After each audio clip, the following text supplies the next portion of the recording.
இந்த ஆண்டு கோடை வெப்பம் நம்மளை வாட்டி வதைக்கிறது. உண்மையிலே இந்த வெயிலுடைய தாக்கத்தில் நாம பாதிக்கப்பட்டதை விட பல மடங்கு உயிரினங்கள், புறா, குருவி, காக்கை, கிளி, ஆடு, மாடு, காட்டில் இருக்கக்கூடிய உயிரினங்கள் மிக கடுமையாக பாதிக்கப்பட்டிருக்கிறது. எவ்வளவு பெரிய பிரச்சனையை இந்த நாடு சந்தித்துக் கொண்டிருக்கிறது அப்படிங்கிறதை நம்ம உணர்ந்து முடிகிறது. இந்த திண்டுக்கல் பகுதியில் கூடிய மலைப்பகுதிகளுடைய வரையாடுகள், மலையாடுகள், மான்கள் செத்து கிடக்கிறது, மயில் செத்து கிடக்கிறது.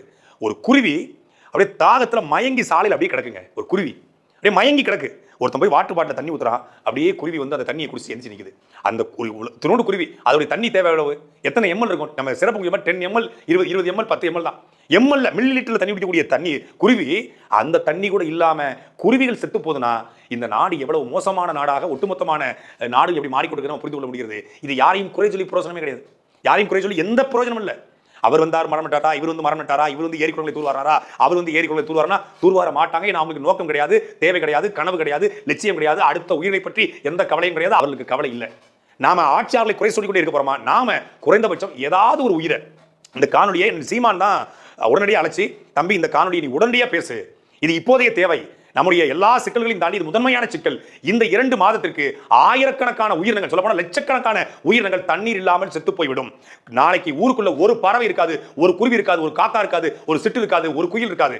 உடனடியா நம்மால் முடிந்தது, நம்ம வீட்டினுடைய மொட்டை மாடியில, வீட்டினுடைய வெளியே, வீட்டில் இருக்கக்கூடிய ஏதாவது ஒரு பாத்திரத்தில் ஒவ்வொரு நாளும் இந்த 2 மாத காலம், இந்த கோடை முடிகிற வரைக்கும் எப்போதும் வைக்கணும். முடிந்த அளவுக்கு இந்த கோடை முடிகிற வரை ஒரு பாத்திரத்தில் தண்ணீர், கொஞ்சம் நம்ம பயன்படுத்துகிற தண்ணீரில் நம்ம ஒன்று அக்வாபினா வாங்கி, கிண்லே வாங்கி, கேன் வாட்டர் வாங்கி ஊற்றோம்னா, நம்ம வீட்டுக்கு வருகிற கார்பரேஷன் வாட்டர்லேருந்து, இல்லை போர் வாட்டர்லேருந்து, நம்ம பயன்படுத்துகிற தண்ணீர், குளிக்கிற தண்ணீர்லேருந்து பறவைகளுக்கு நிச்சயமாக வைக்கணும். நான் இன்றிலிருந்து என் வீட்டை தொடங்கியிருக்கிறேன். என்னுடைய 2 பசங்கள்டையும் சொன்னேன், நான் அப்பா ஊருக்கு போனாலும் போகாட்டலும், அப்பா இருந்தாலும் இல்லாட்டலும், நீங்கள் கட்டாயம் தினமும் அம்மாட்ட சொல்லி இந்த பறவைகளுக்கு தண்ணி வைக்கணும் அப்படின்னு சொல்லி 2 பாட்டில், ஒரு இதில் வந்து பறவைகளுக்கான தண்ணீர், இன்னொன்று பறவைகளுக்கான உணவு. ஏன்னா எல்லா மரங்களும் காஞ்சி போச்சு, மரங்களில் பழங்கள் கிடைப்பது கிடையாது, எந்த விதமான உணவும் கிடைப்பது கிடையாது, பறவைகளுக்கு உணவு இல்லை, தண்ணீரும் இல்லை. அப்போ உணவும் இல்லாமல் தண்ணீரும் இல்லாமல் பறவைகள் சாகுது. நம்மால் முடிந்தது லட்சக்கணக்கான காட்டு மாடுகளை காப்பாற்ற முடியலனாலும், ஆயிரக்கணக்கான மான்களை காப்பாற்ற முடியலன்னா கூட, நம்ம வீட்டில் நம்மை தேடி வரக்கூடிய ஒரு குருவியை, ஒரு காகத்தை, ஒரு கிளியை, ஏதாவது ஒரு குயிலை, ஒரு 2 மயிலை நம்மளால காப்பாற்ற முடியும். அதனால இந்த காணொலியை பார்த்து கொண்டிருக்கிற ஒவ்வொரு உறவுகளும்,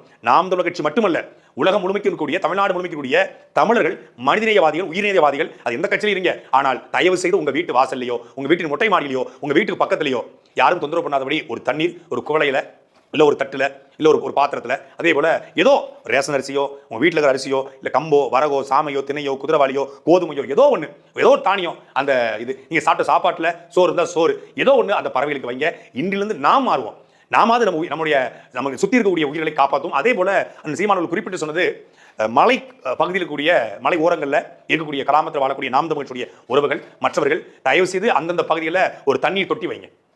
ஏதோ ஒரு தொட்டி, ஒரு நீங்கள் பாத்திரத்தை வச்சிங்கன்னா அதுவா ஒரு காட்டு மாடு, காட்டக்கூடிய வரையாடு, மானு எந்த பகுதியில் அதிகம் வருதோ அதுக்கு குடிச்சிட்டு போகும். இன்னைக்கு நாட்டுக்குள்ளே வாழ்ற நாம பிச்சை எடுக்கலாம், நாம கையேந்தலாம், நம்ம தவறான அரசியலை தேர்ந்தெடுத்தோம், ஏதோ வறுமை, பசி, பஞ்சம், பட்டினி. ஆனால் காட்டுக்குள்ளே வாழ்ற ஒரு குரங்கு தாகத்திற்காக கை நீட்டுகிறது. காட்டுக்குள்ளே வாழ்ற ஒரு அணில், ஒரு காட்டினுடைய செல்ல குழந்தை, அதுக்கு ஒரு செல்ல குழந்தை மாதிரி குட்டி, அந்த அணிலுக்கு தண்ணி இல்லாமல் ஒரு டேப்பை திறந்து தண்ணி ஊற்றுறோடனே அணில் குடிக்குதுங்க. எனக்கு பார்த்துட்டு ஒரு கண்ணீரே வந்துருச்சு. அணிலுக்கு தண்ணி இல்லை, குரங்குக்கு தண்ணி இல்லை, குருவிக்கு தண்ணி இல்லை, கிளிக்கு தண்ணி இல்லை. 2 கிளி தண்ணி குடிக்க முடியாம தவிச்சு ஒரு கலங்கிய ஓட அதுல போய் தண்ணி குடிக்குது. அந்த பிராணிகளுக்கு இன்னைக்கு சாக்கடை தண்ணி தெரிஞ்சு கூட சாக்கடையை போய் குடிக்குது. குருவிக்கும், கொக்குக்கும், காக்கைக்குமே தண்ணி இல்லைன்னா யானைக்கு தண்ணி எப்படி இருக்கும்? நம்மால் முடிந்ததை நாம் இன்றிலிருந்து தொடங்குவோம்.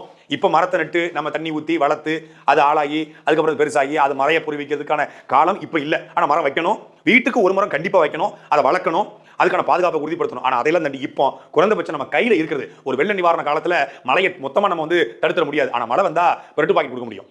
வெள்ளத்தில் யாராவது விழுந்து கிடந்தா பிரெட் பாக்கெட் கொடுப்பது போல இப்போ வெயிலில் விழுந்து கிடப்பவருக்கு தண்ணி கொடுப்போம், தாகம் தவிர்ப்போம்.